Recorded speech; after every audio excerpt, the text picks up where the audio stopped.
Very interesting. Okay.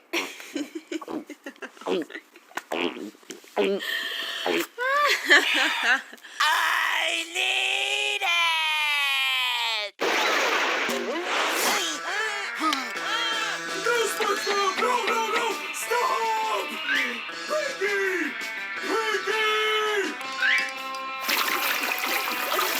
Hey guys, welcome back to my channel. It has been a minute. I think it's been about two months, maybe over 2 months since I last uploaded. For my first video of 2023, my husband Drew and I, and if you guys weren't already aware, Drew runs the YouTube channel Genetically Modified Skeptic. We are going to be responding to a Paul and Morgan video. I'm sure you guys have heard of them, but Paul and Morgan are a Christian YouTube couple that give advice and discuss topics related to dating and marriage and relationships in general. I was recently kind of perusing their channel and I stumbled across this video where they're discussing different popular and common pieces of marriage advice and say whether or not they accept it or reject it, all from their Christian perspective. So today I thought it would be really fun for Drew and I to respond to this video and give our thoughts on these different pieces of marriage advice and then say whether or not we accept it or reject it from a secular point of view. All right, let's go ahead and jump into the video. What's up, guys? How you doing? I'm Paul. I'm Morgan. In today's video, we are talking popular marriage advice that we reject. Part 2 in the series. What was part 1 of the series, Morgan? Popular dating advice that we reject. It makes sense. And then here, probably our next video, unless something crazy happens, it's going to be popular sex advice that we reject. And that one's going to be pretty interesting. So we're pumped for part 2. Welcome, you guys. We got some stuff that we're going to be laying down. Laying down. But first, if you're new here, make sure you subscribe. We risk giving TMI. To help you navigate DMI, dating, marriage, and intimacy. There we Let's go. go. I mean, that's nice. Guys, comment. What do you think of that? I think it rolls off very nicely. Great. All right. Very Christian. Very good. Yeah. Shout out to 3 times this week. Yeah. You ate Good Ranchers twice. No, you ate Good Ranchers 3 times. I ate it twice. Okay. Because you did the chicken as well. Wait. Shout out to Good Ranchers. Thank you for making. Yeah, their sponsor is Good Ranchers, of course. I think that might be the thing that we disagree with the most. Yeah. It's like, I feel like all of the Christian and conservative YouTubers, they always have Good Ranchers as a sponsor. Yeah. Pretty much always. Is it better than My Patriot Supply? I think it's don't know, worse. yeah. I think it's probably worse. Our life and our eating. So much more delicious. So much more delicious. Yes. All right, let's.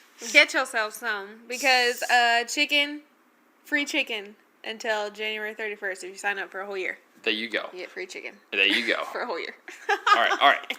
Let's do this. Morgan, Why is that why funny? don't you kick things off with our first popular marriage advice that we Well, reject? Why don't I?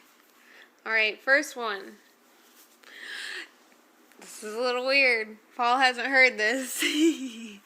Okay, so this is biblical, but also I think can be maybe like twisted. Okay, don't go to sleep angry. Okay, expound. So I've heard people say that a lot.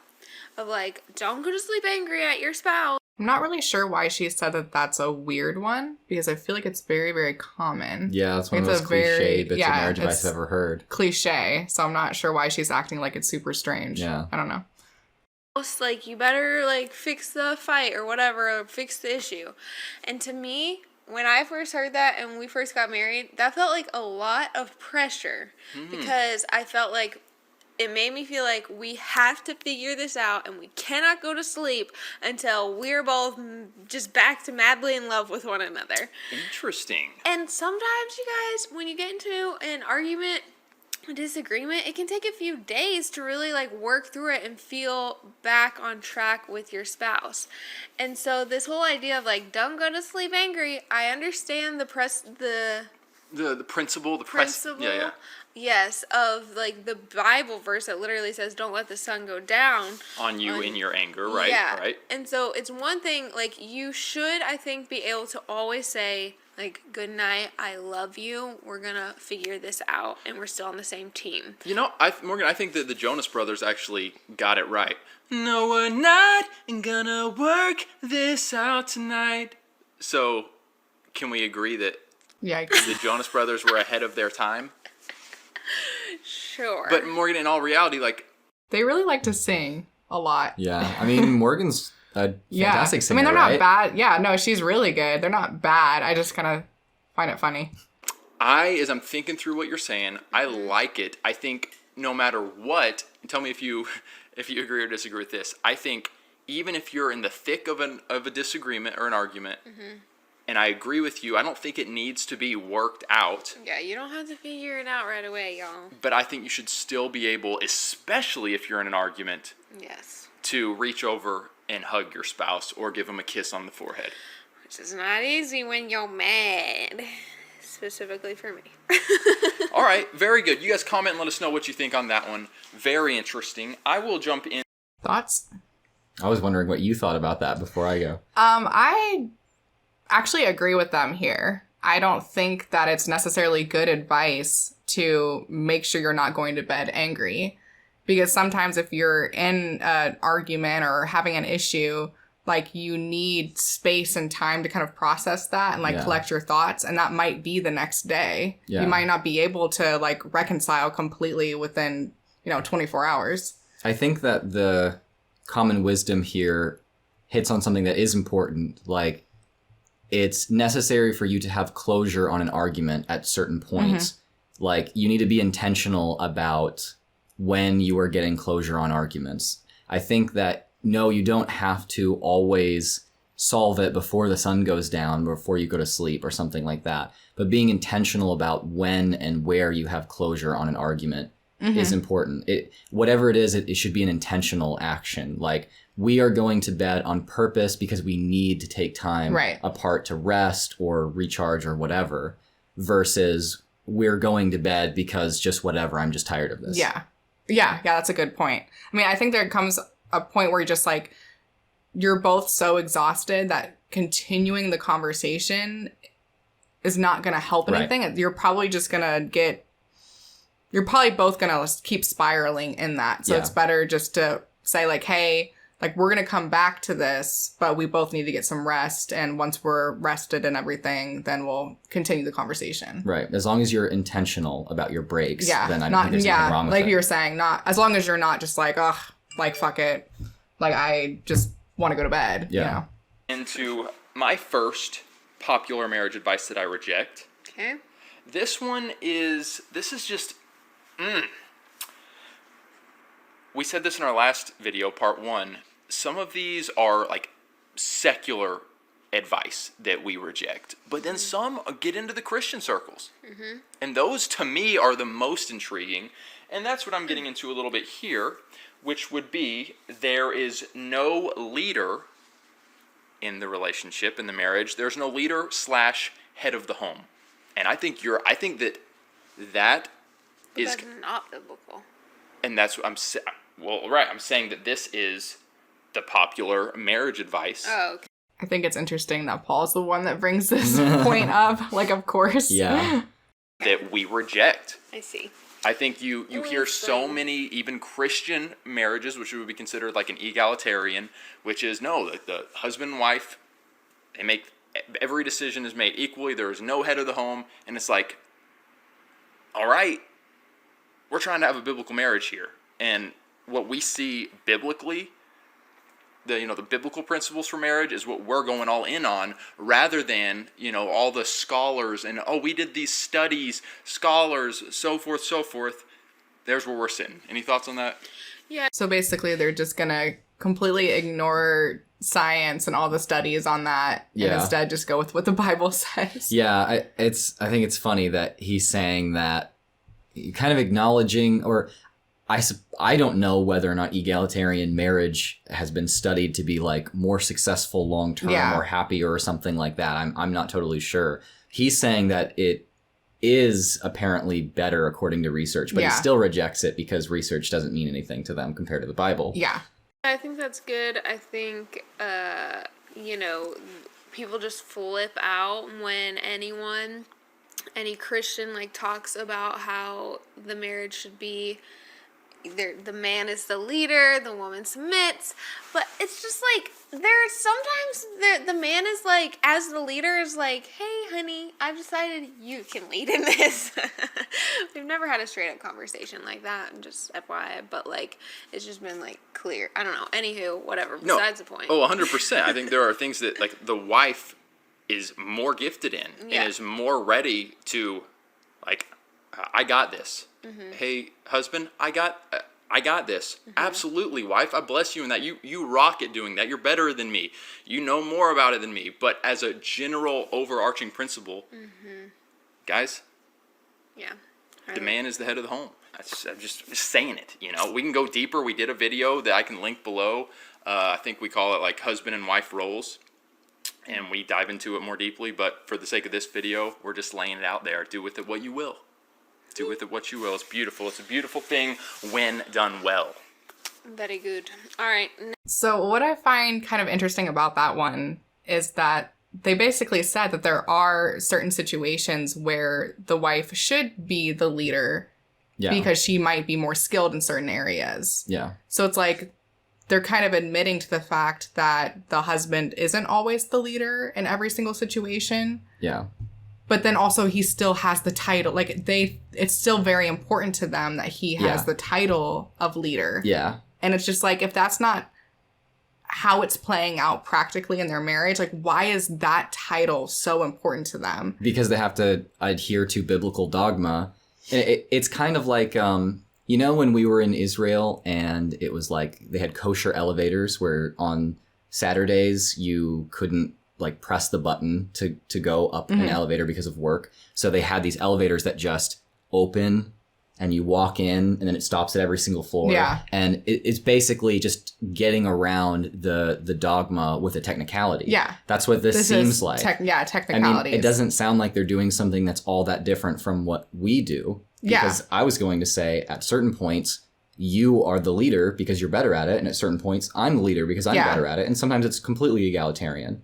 Well, but the difference is from like what they're saying, it sounds like Paul kind of gives his blessing. Like he's the one that's allowing her to lead in certain situations. And it's never been like that. Even when we were Christians, that's not how we did it. I mean, we both would sit down and have an equal conversation and be equal players in the conversation about like what areas we're going to lead in. Like, you don't have to give me permission for me to lead in things that I'm better at. And do you think that that's what they do? That's what they said. Okay. That's what Paul said. Yeah, that's never Yeah, no. never been something that we do. We're not interested in that. And I watched this video with a good friend of mine, and she made the point that in like the first piece of marriage advice they were talking about, they referenced a Bible verse. They were talking about how, like it says in the Bible, don't let the sun go down on your anger. And it seemed like they kind of like disregarded that Bible verse for that specific situation. Yeah. But for this marriage advice, they're like, no, it's not biblical.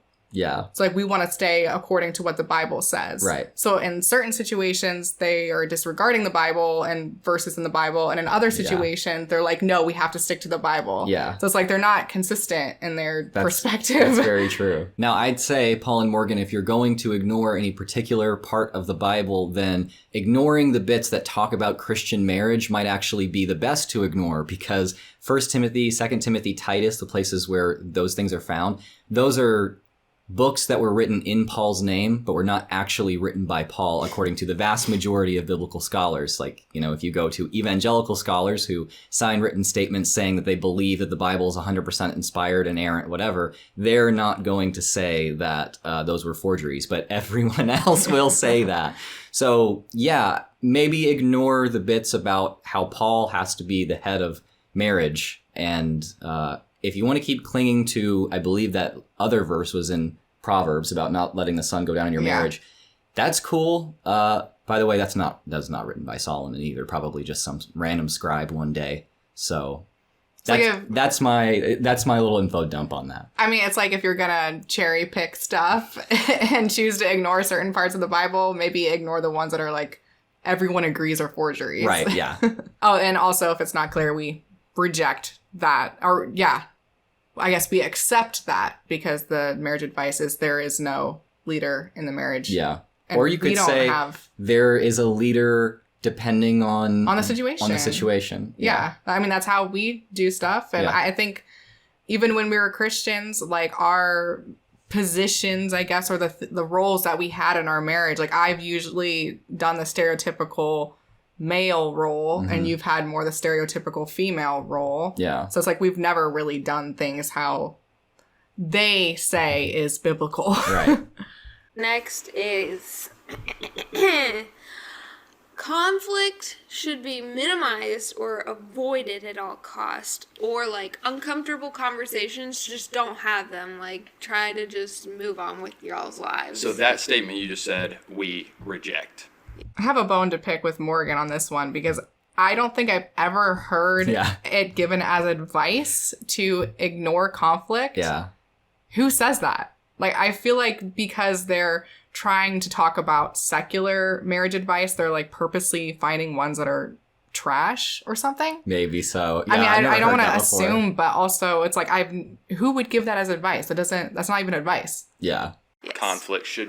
Conflict should be minimized / avoided. Okay, well, this is interesting because I recently got a message.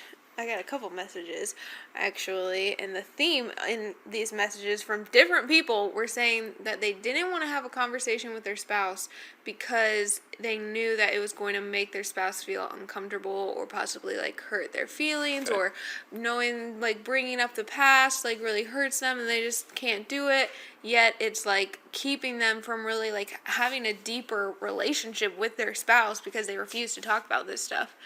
And to that, I just say, what in the world are you doing? Like, you literally live with this person for the rest of your life. You need to be able to talk about everything, no matter how uncomfortable it is. It makes me think, Morgan, of there's going to be couples that go into marriage and they're just like, they have that mentality. And so they're like, ooh, this came up. I'm just going to kind of push it off to the side. I'm just going to bottle that up. I'm going to sweep it under the rug.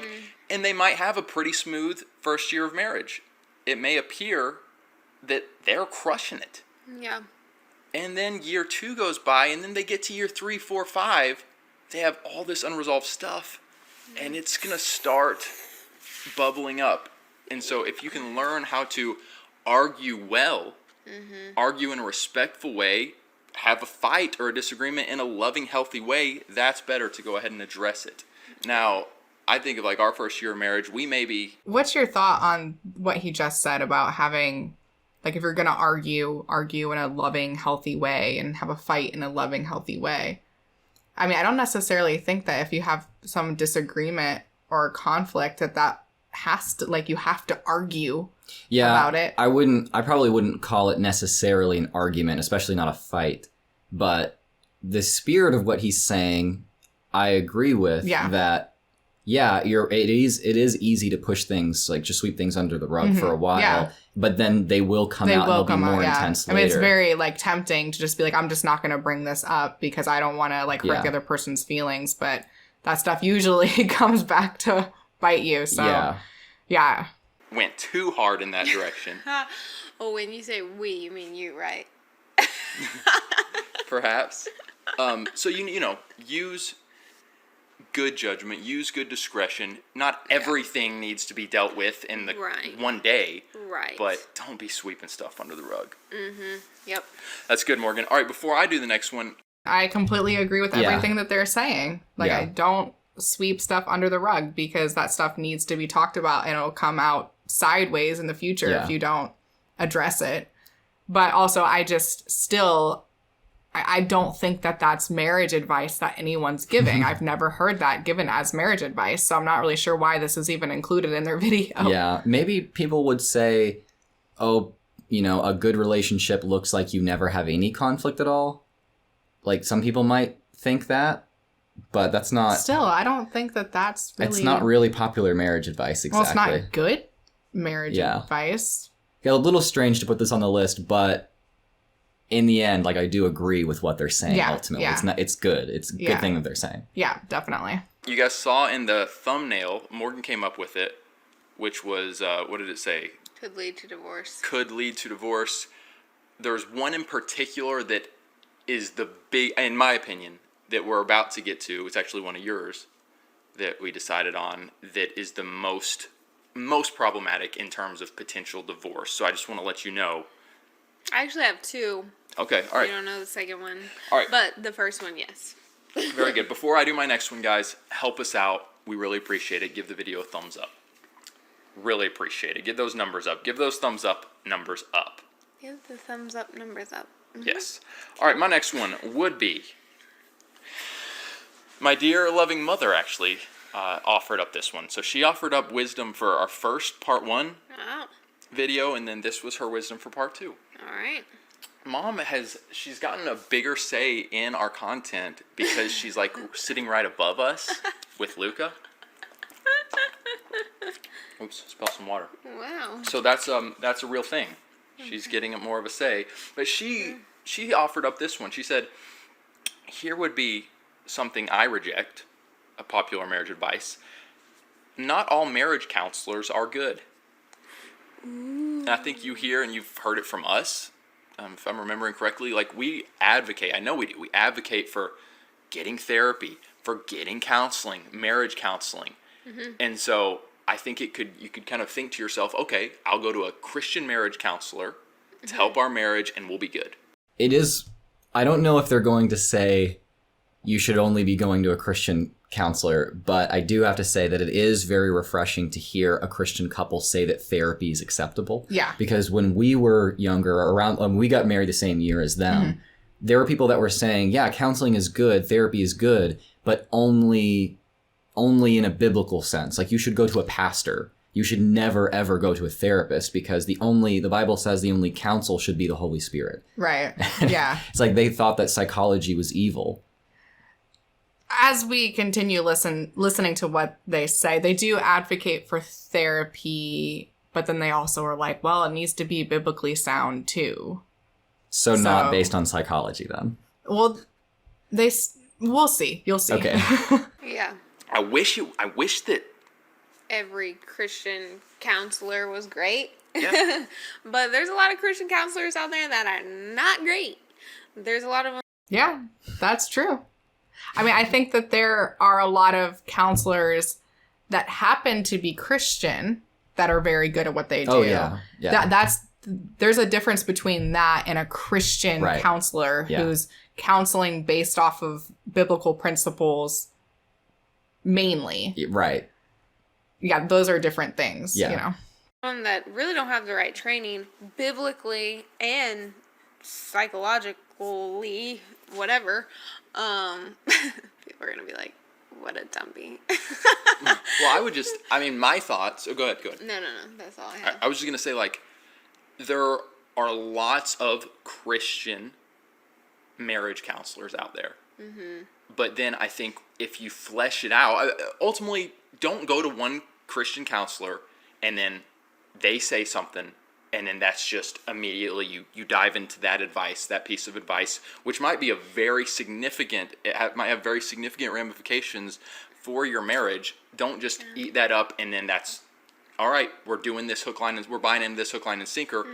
In all reality, there are lots of Christian marriage counselors that have, and I think my mom kind of described it this way, have studied or embraced very secular ways of thinking.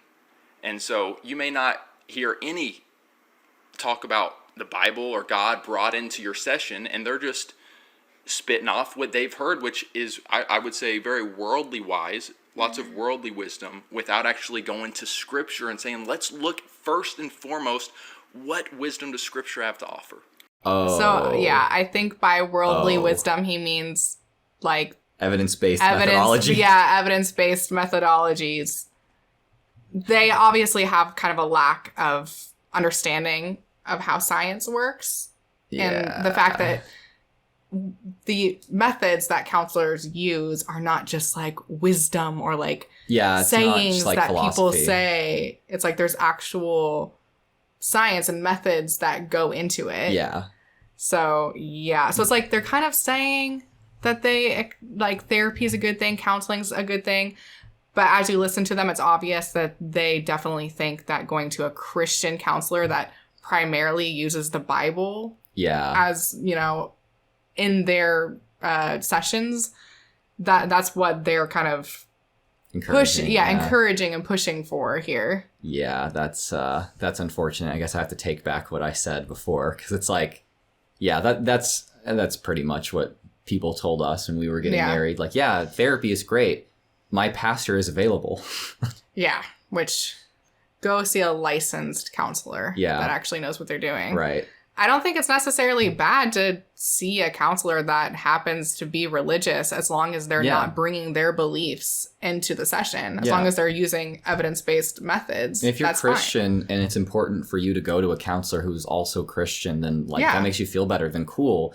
But I think our ultimate disagreement is with what Paul was saying earlier. If research shows that something works or doesn't work, we're going to go by that, like the actual evidence, rather than going by, well, we base this on the Bible, even though there's no study around it, or even if study has shown that the Bible is bad, like gives bad advice that ruins your marriage, we're still going to go by it. We don't agree with that. Yeah. But I do agree that not all counselors are good. Yeah. And if you're trying to look for a counselor, make sure that you're being a little, like, choosy about who you end up with, because some are bad. Right. Yeah. That's good. All right, Morgan. All right. Dun, dun, dun. My next one is... This is a piece of marriage advice that we reject. Mm-hmm. It's totally okay for married couples to have best friends of the opposite sex. Reject! Give it one of these vampires. Get out of here, vampires! Yes, this is what I feel like personally could lead to divorce in your marriage, is if you or your spouse has a best friend of the opposite gender. And I mean the type of best friend where they're talking all the time, texting, on the phone, whatever. Hanging out, spending a lot of time together.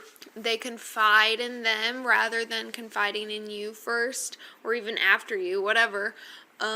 Yeah, that's their friend. That's their closest friend. I think that that's very dangerous. Not even best friend, just friends, like, as in, not to say that, like, Paul doesn't have girls that are friends to him or acquaintances or whatever, but it's like he's not going and hanging out with girls when I'm not there. And I would say if you had a close friendship with a girl that genuinely was just a friendship prior to getting married, and then you get married, it's not like you have to cut that person out of your life. Right. But it should kind of transform into much more of a, if she's still single, coming and hanging out with the husband and wife as a group, as a unit, because we're a unit now. But if it's still looking like you're spending a lot of alone time, I would say I would agree with you, and that's where the divorce warning comes in. You're playing with fire there. Yeah, I think. So am I not allowed to hang out with any of my friends alone because I'm bisexual? Right, yeah. That's exactly I could leave you for anybody. People make way too take this way too lightly, and I feel like it has caused much damage to marriages and relationships. So. Yeah, I would just say it's unwise. We were talking with a couple a while back, and the guy just was holding on to that so tightly.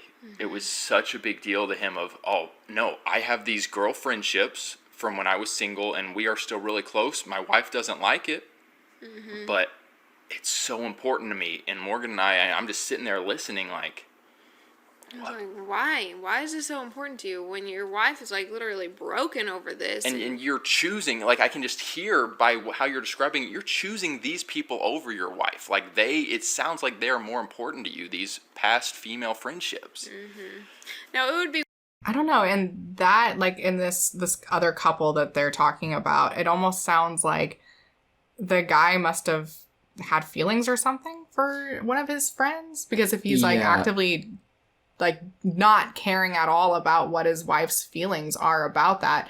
It sounds like the issue is not really that he has some close friends that are girls. It sounds like the issue is, it seems like he might have feelings for... Or just that he's prioritizing other relationships yeah. over this relationship, which I agree is a problem. And yeah, that can like lead to divorce if you're not prioritizing your marriage over other like friendships or something. Yeah.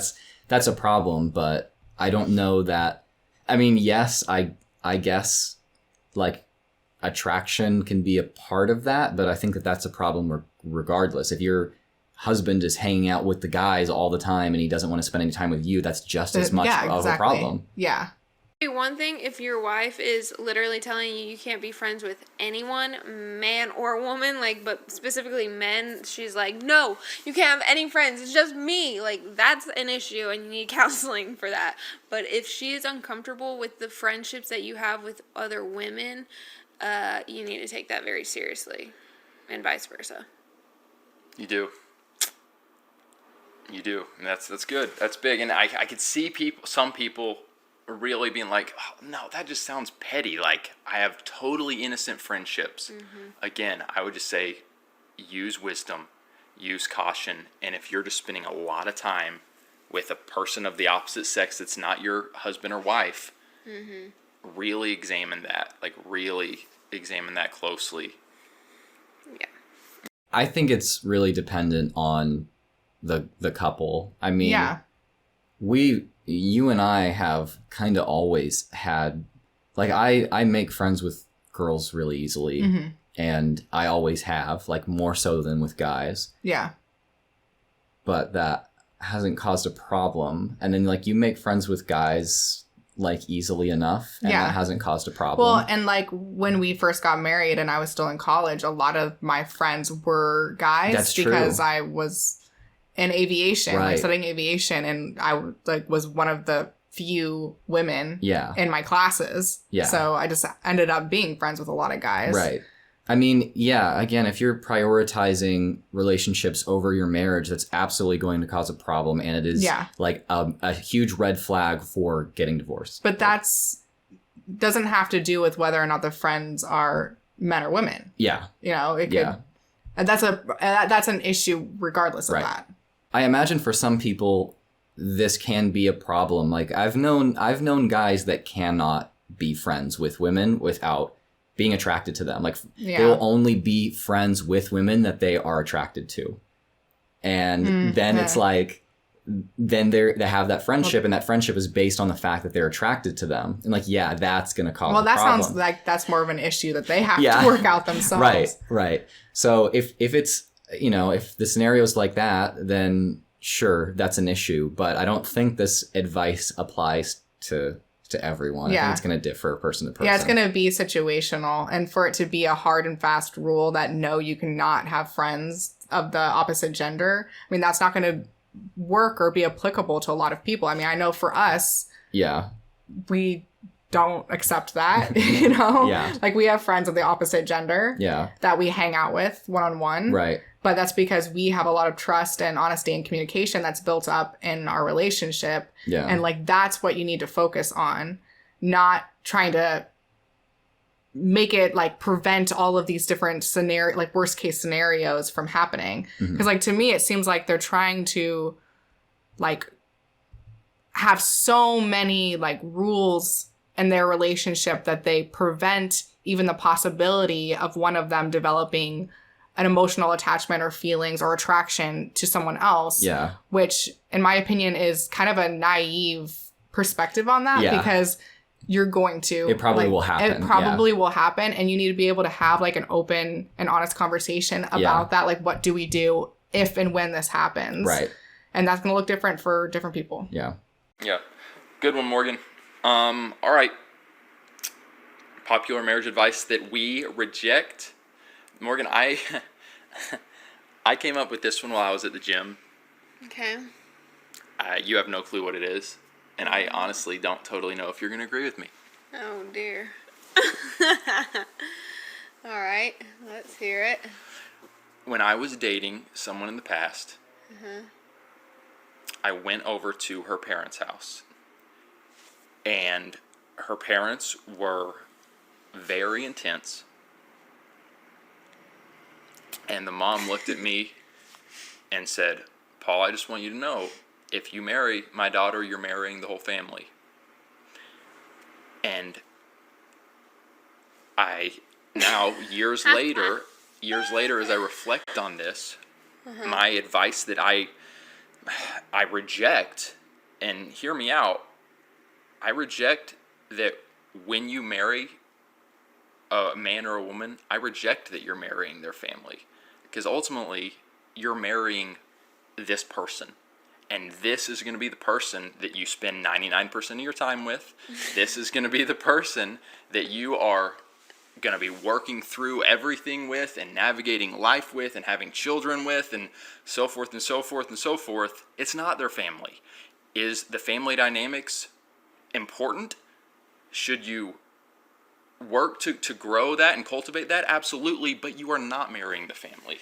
Very interesting. Very interesting. Okay.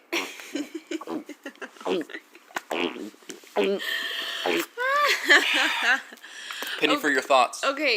That was awkward. Yeah, outside of a Christian context where everything is completely, thoughts are kept completely pure, that was very suggestive. He was gulping, for sure. I also am like, he's very, very proud of what he just said. It's very obvious he's super proud of that. Which, I don't know. Maybe he should be, but I think he's taking it a little far. Seems a little too self-assured. Hey, all right. Yes, I agree with you. I see Soren says yes. Archon says yep. Interesting view. Agreed. Okay. Faith says. Allison says I have mixed thoughts on this one. Agreed. So I do agree that yes, you're marrying this person, but you have to pay attention to the family that they're in, because movements? you might have Christian married a church isn't person exactly whose family is like environment where people are particularly cool. that they're so involved he's in your trying to be marriage, cool. and they might think they're so involved in my marriage, and so it's like, you're not just marrying him, you're marrying the whole family, because, he, whatever, not him, but you know what I'm saying, like, is like, no, my family has a big say in how we do our marriage. So you're saying like, one of the spouses, one of the couples might have kind of ingrained in their mind that this is how it's going to look? right, yeah. Well, okay, have those conversations. And I guess in that sense, well, then you're marrying that person, and that's how they think. But anywho, yeah, I don't know. I get what you're saying, but also, like, take it seriously what their family is like, too. But don't let it maybe completely end the relationship. If you're like, no, I'm, like, super in love with this person, I feel like God is going to bless our marriage, even though their family dynamics aren't amazing or aren't exactly what I would want or whatever. And don't get me wrong, you guys, I love Morgan's family, and I'm very grateful for them. And I love Paul's family, and I'm very grateful for them. So they are indeed a blessing and a bonus, but I'm just being real. I reject the phrase, you marry their family. All right, well, there we have Comment it. below, you guys. Seems a little bit based in semantics here. It's just like, what does marrying the family really mean? Yeah, what does that Because, mean? yeah, I mean, I agree that it's like, no, you're not going to be spending 99% of your time with the family. And there are instances where the family dynamic is bad, but marrying the person is still okay. But there are also times when, the family dynamic is good, but you're not really completely marrying. Yeah, it just seems all just based on like what you mean by that. Yeah, I mean, I agree kind of with both of what Paul and Morgan are saying here, because like Morgan was saying, I think it's important to be aware of whoever you're marrying, their family dynamic, because they're likely to bring that dynamic a little bit into your marriage, and they'll have baggage from that. So if it's not good, I mean, that's something to be aware of. But then also, like Paul was saying, just because you're marrying this person does not mean that you're obligated to have a relationship or get along with their family. Because there might be certain situations like abuse where you don't want to have any sort of contact or relationship with their family. Yeah. So it's situational. Yeah, absolutely. Guys, let me know on that one in particular. Yeah, let's talk more about that. Morgan, did you have another one? Yes. All right. This is the other one that I think has absolutely caused issues in marriage and led to divorce or extreme just separation within the home. Do I know the one you're about to share? No. Unless you're just gonna guess. But I reject the advice/encouragement that kids come before the spouse. And maybe it's not necessarily a spoken thing, but it's absolutely a seen thing. Oh, man. I feel like we're going to have trouble responding to this because we do not have kids and We don't want to plan have kids. Yeah, we'll keep listening, but I kind of am not exactly sure my opinion on this one completely because it's just, I know that I don't want to have kids, so that doesn't even factor into our marriage. Yeah, I haven't spent a lot of time thinking about that one. Yeah. That you see everywhere you go, that the mom, I'm just going to talk to moms here directly. Yeah. The mom is putting her children before her husband. The mom is putting her kids' needs before her husband's needs. And don't get me wrong, I'm not saying like, oh, you shouldn't be taking care of your kids. You should be taking care of your husband because he's a little baby and he needs to know. But I am saying, and also, obviously, there are seasons of life where your husband better be mature and godly enough to understand, oh, we just had a baby and our baby needs to be taken care of basically 24/7. So I get it. But like if you literally start treating your children as your best friend and as your partner in life and leave your husband in the dust, I think Treating your kids like they're your best friend, I think, is a separate issue than prioritizing them over your husband. So I'm not really sure why she mentioned that, but that's incredibly damaging and disrespectful to your husband. And it's just like when your kids leave your house, you're going to be living with a total stranger who you're going to have to rework everything because you didn't put in the work throughout the time of having kids. And I get it. It's stinking hard. We've got one little 4-month-old baby and I'm like, I see how men and women do this. Like they allow their kids to take over their lives and forget, like, wait a second, we're the ones who are together for the rest of our lives. Our kids are gonna leave us one day. And yeah, I mean, like, as demanding as children are, we gotta figure out the balance of making sure that you're not giving all of your time, effort, and energy to them so that you have a little bit of time, energy, and effort left for them. You know, that's great, Morgan. And I genuinely appreciate, like, I've heard you talk about that several times, and I appreciate that my wife is that, like, that's on her mind. That's on her radar. Thanks, Polly. this one I am still kind of having trouble with because, it's just something that I don't actively think about. I don't think about having kids and how that would affect our marriage, but also I'm not really sure what it looks like or what situations they're describing where a wife would put her kids before her husband. I feel like I would need some... I feel like this, again, goes back to it being situational. Kind of like Morgan was saying, like if you have a 4-month-old, they're going to require a lot more of your attention than, maybe a 16-year-old would. Yeah. So I'm not really sure what scenarios they're describing. But I think also if you're going to have kids, it's very important that you're aware that you are consenting to bringing an entire human into the world that will require your attention for the rest of their life. That you have the responsibility to take care of. Yeah. Yeah. But I also am not sure why there has to be this like dichotomy between like either your kids get your attention or your husband gets. Why can't you like balance it out and everyone in the family unit gets attention? I'm not really sure what they're describing here. It sounds to me like generally she's saying there shouldn't be that total dichotomy. Like you should allocate as, you know, as much time as your kids need with you, as much energy from you as your kids need, but you shouldn't do that at the total expense of putting effort and work into relationship with your spouse. Because she's right, like once they are not in the home anymore, you are still with that person. And if they're a complete stranger by then, that's going to be a really big problem. Right, yeah. So realize that, yeah, you do have this new responsibility, but that doesn't mean that your responsibility to your spouse has gone. Yeah. And so like, generally, I think that I agree with what she's saying here.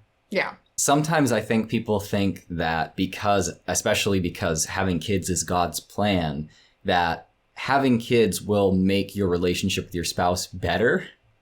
No. And people think this about a whole bunch of different things. You know, if we do this big thing that requires tons of energy, is a new responsibility, requires like so much effort, then it's actually going to make our relationship automatically better. Your relationship can get better, like challenges, difficulties do make your relationship better if you handle them in a healthy way. You come out after, like, you know, trials and tribulations, to use Christian terminology, better, stronger in your relationship, but it's not automatic at all. Magic. Right. Yeah. I mean, I've seen so many people who the reason they get married, or one of the big reasons that they get married, is because they think that that's going to fix their relationship. Yeah. Because they maybe had, like, their relationship was kind of on the rocks, and they're like, oh, if we just get married, then that's going to, like, solidify everything. Yeah. And no, that does not work. Usually that makes things worse. And same, like, having a kid doesn't mean it's going to make your marriage better. Yeah. Moving somewhere doesn't mean it's automatically going to make your marriage better. Like, yeah, it's not a magic trick. Right. Guys, let us know in the comments, were any of these, like, so kind of caught you off guard and you genuinely aren't sure about them, or maybe you disagree with them? Let us know. Also, married people, what advice do you have to the singles? Let's keep the marriage relationship advice going. Or what advice do you reject? Be curious to hear that also. We love you guys. Thanks for tuning in. Until part 3, which will be coming very soon, and it shall be a good one. It shall be a good one. An intimate one, in a good way, in the best way. We love you guys. Have a wonderful rest of your day. We'll catch you again very soon. Have hope. And be free. If you're in the live chat, we'll be right back. Any final thoughts on this? I'm surprised by how much I agree with. I've seen some Paul and Morgan from a few years ago, and pretty much everything they ever said, I was like, dear Lord, no. Yeah. This was a kind of pleasant surprise. I mean, the I bit feel like about we agreed with about half, if not more than half, of what they said. Yeah. It's funny just because there's such a parallel here. They were married the same year as us, and they're very similar in age to us. Mm-hmm. So comparing their perspectives with ours was interesting. Still surprised that we agreed on so much. Although the difference with them is they have a much bigger marriage gap, or age gap, I mean. Paul's like 33, I think. Mm-hmm. And then Morgan's like 27 or something about that. I'm not sure if that's like their exact ages. Yeah. But, you know, we're like less than a year apart. And she's older than I'm me. Older. How untraditional is that? I don't know if I have any like final thoughts other than kind of the impression that I'm left with a lot of videos that are similar to this, whether it's Paul and Morgan or Girl Defined, any type of like Christian YouTuber, is that a lot of what they have to say is so surfacey that it's like they're not really saying anything. Yeah. Like, I don't know how they're not really giving any examples. They're using a lot of fluffy words. Mm-hmm. I don't know exactly how this would help anyone that's watching practically. Yeah. But unfortunately, as we've observed in a lot of Christian communities, getting into things with very much depth is rare because they have one piece of source material that they pull from, and they have to read that source material within their very specific narrative and interpretive framework, or else they're doing something wrong. Yeah. And so, you know, getting into deep wisdom or reading research or, you know, going to seminars to learn new things, that's just kind of completely off the table. They're kind of just regurgitating the same stuff over and over again, and they might just use different wording. Some of it is good. Yeah, some of it's good. And there's a reason why a lot of it survives in tradition, but when you can't get any deeper than that because you just outright reject research completely, I think that is that's a ticket to potential divorce too. Yeah. Thank you so much for watching, and a huge thank you. Thank you so much for watching, and a huge thank you to my patrons who help make these videos possible. If you like this video, please be sure to subscribe and ring the bell. If you'd like to follow me on social media, my Instagram is Taylor_the_Antibot, and my Twitter is the Antibot. If you'd like to consider supporting this channel financially, a link to my Patreon will be down in the description, and I'll see you on the next one. Say bye!